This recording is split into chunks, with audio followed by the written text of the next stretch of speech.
Simuls are a grand tradition in chess. One player, usually a chess master, plays numerous opponents at one time. The greatest simul achievements are legendary. Former world chess champion Jose Capablanca once played 103 opponents simultaneously in Cleveland, and he allowed only one draw, winning the rest of the games. It's probably the finest simul achievement ever. Around that time, the great chess prodigy and future many-time US champion Sammy Reshevsky was touring the world, giving simuls when he was even as young as 8 and making headlines for smashing adult players. Another former world champion, Garry Kasparov, used to give smaller but much more challenging simuls against the strong national teams of great chess countries.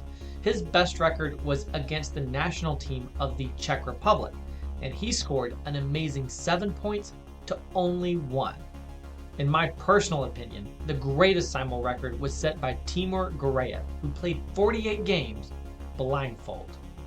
I am by no means in the same league as those giants that I have mentioned, but I decided to test my luck and play a simul against my local chess club. 19 players turned out to take me down a peg, including some of the best in the state and the reigning state high school champion. It's the most difficult chess feat that I've ever attempted, and while I was excited by the challenge, complete failure and abject humiliation was a serious concern. Here's how a simul normally works. I don't really like these rules. It allows the simul giver total control over the pace of play. I decided that if I was going to do this, I would set a bigger challenge for myself and I would play a clock simul. I would have 90 minutes on my clock to complete all the games, while my opponents would each have 30 minutes. We would both get 10 seconds added to our clock for each move we made.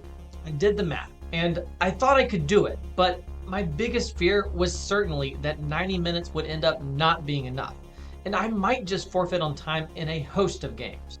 Here were my rules. First, the players may choose their color, either white or black. Second, on move 1, the players must wait until the simul giver is at their board to start the clock. Third, after the clocks are started, the players and the simul giver, me, may move on any board at any time.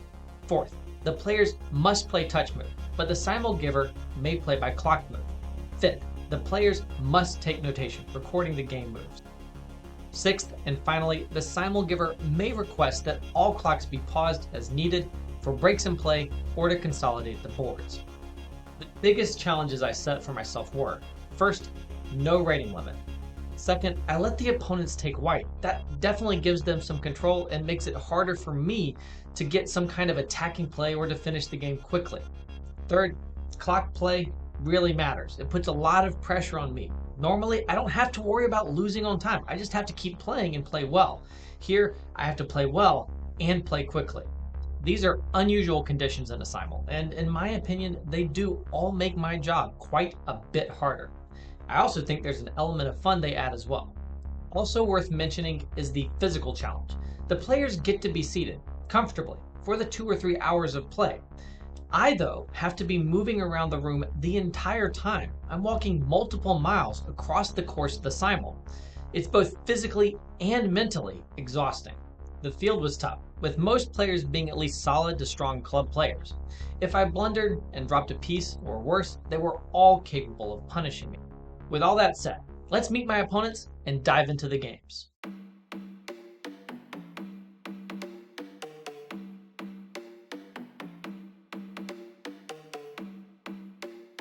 Robert Webb is 1600 and rapidly improving. He's beginning to compete well against 2,000 plus rated players.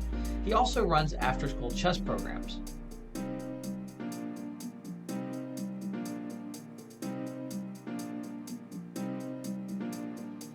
James Brandmere is the Columbia Chess Club president, and he's invariably solid, making few obvious errors.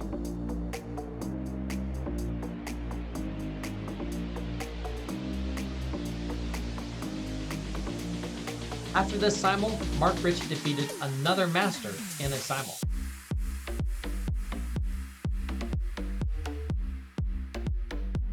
My brother, Paul. He's just crossed 1600, his goal for this year. I did not want to lose to him.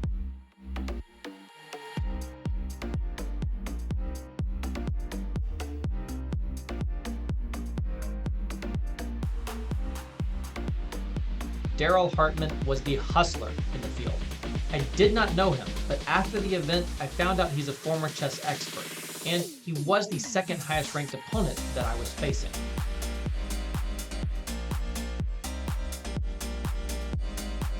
Jacob Stoll was the top seed, a former student, and the current state high school champion. Statistically, I was only a 3-1 favorite in an even game. With black in a simul, the odds were rough. Finally, Matthew Rogers was also new to me, but I learned just before we started that he was my third highest rated opponent, and he was taking lessons from masters. The field was strong throughout, but the back row was particularly stacked. First moves were on the board, and the openings were soon established. The London system. I faced a couple of Londons in the event, and they never allowed me the free play that I wanted. The Jabava London from my brother, an opening that I was not prepared for at all. Much better is the Evans Gambit. It gave me exactly the kind of open attacking play that I wanted.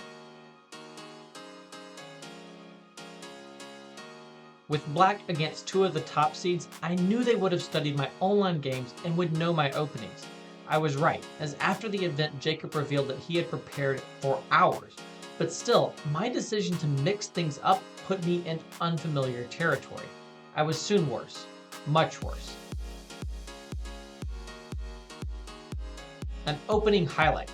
I succeeded with one trap.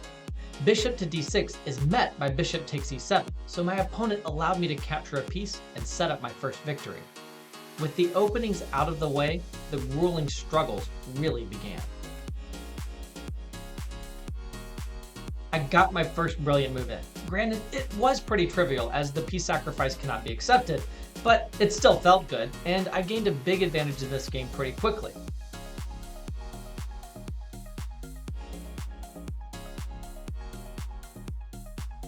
A second brilliant move felt even better.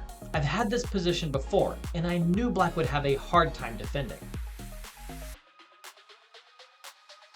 With no way of knowing Daryl's rating, I sacrificed a piece, trusting that he would not know how to respond. On the one hand, he did not play the computer's recommendation, but on the other hand, he still played really quite well, and his pieces were soon swarming my king. It was definitely a poor decision on my part.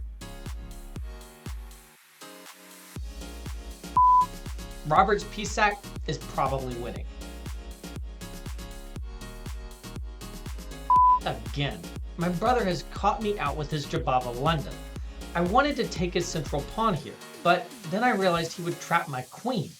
As a result, I have to retreat and accept a miserably passive position. Right about here, I'm thinking I have seriously miscalculated. Not on one board, but on all boards.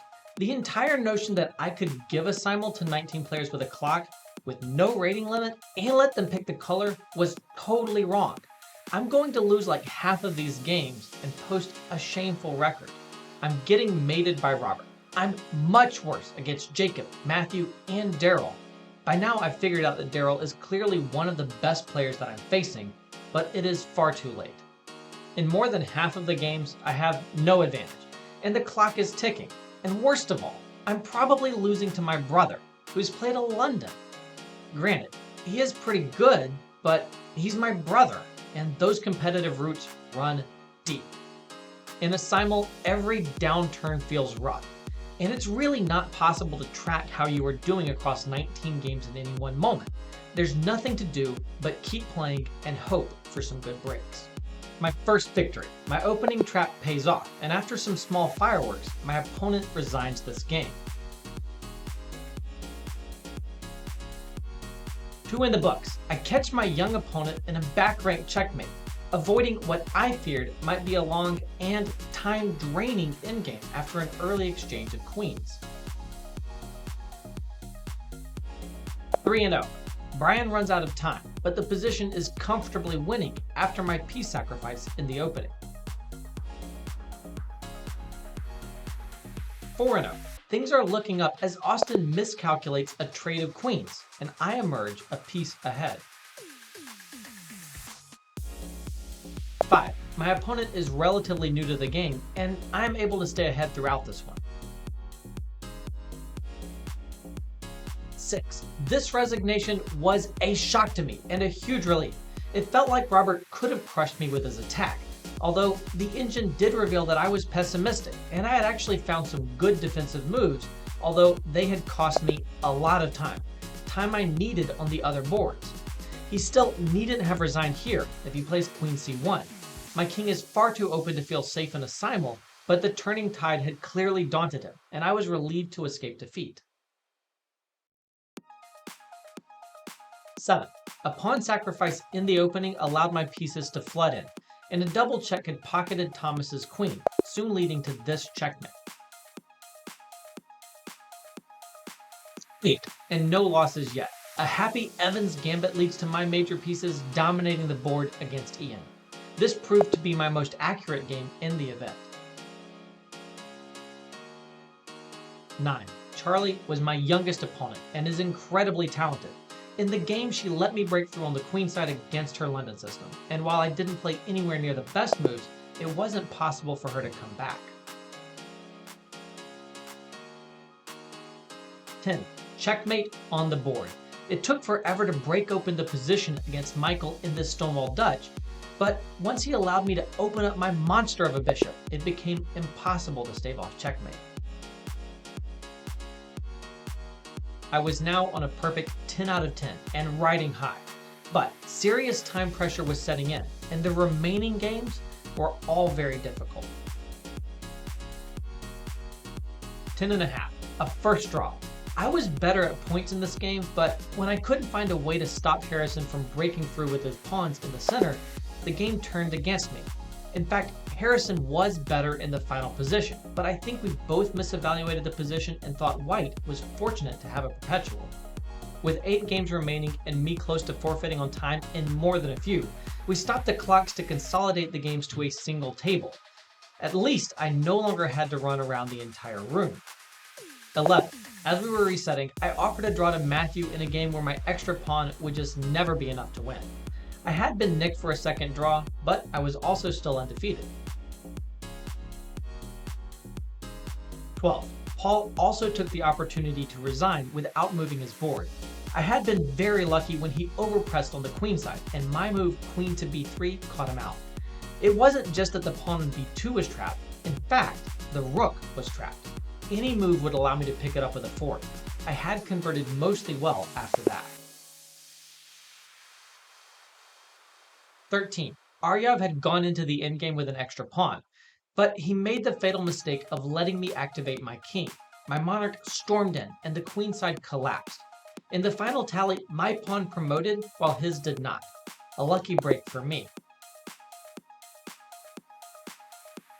13.5 and a sigh of relief. Daryl was still winning in the final position, but with seconds on his clock and visibly showing nerves, he decides to repeat. Another lucky break. I had to resign to Jacob and accept my first loss. I had never equalized in the opening, and while my game had been playable at points, when we went into the endgame, my weak pawn was soon falling. I had no hope after that, and I think Jacob's technique was excellent. 14.5. I had no right to win against Ross after he had found the excellent f4 and bishop to f3. Fortunately, time pressure was now my friend in the simul, and Ross panicked, giving up a pawn. There was soon no way to stop my d pawn. 15.5. After a long and difficult game, things were finally turning my way in this rook endgame when James allowed a classic tactic to trade rooks. With my king far more active than his, there was no way to avoid losing the last pawns. Only one game now remained. I pulled up a chair and went to work on this difficult position. Earlier, I had sacrificed a rook for a bishop in the hopes of dominating the board. It shouldn't have worked, but by this point it had, and my king was infiltrating. My majestic connected pass pawns won a rook, and then I managed to invade with my rook and king, winning the c-pawn, and with a satisfying bishop retreat, I won the game. My final score was 15 wins, 3 draws, 1 loss. An excellent result. I had gotten in a lot of trouble due to some poor play in the openings, but as my opponents also began to feel the pressure of the clock, I had turned a lot of games around. If I ever try to repeat this feat, I'm going to spend a little bit more time in the openings and play my most solid openings no matter what. My opponents are welcome to prepare for me, but I need to be in positions where I am the more comfortable player. This was the most difficult chess feat that I've ever attempted, and I'm personally proud of my achievement. But it only emphasizes the incredible achievements of the great world champions, such as Kasparov and Capablanca. If you like this video, leave a like or a comment. I don't think it does anything in the YouTube algorithm, but it definitely makes me feel good, and it makes me happy to know that people are out there enjoying chess content.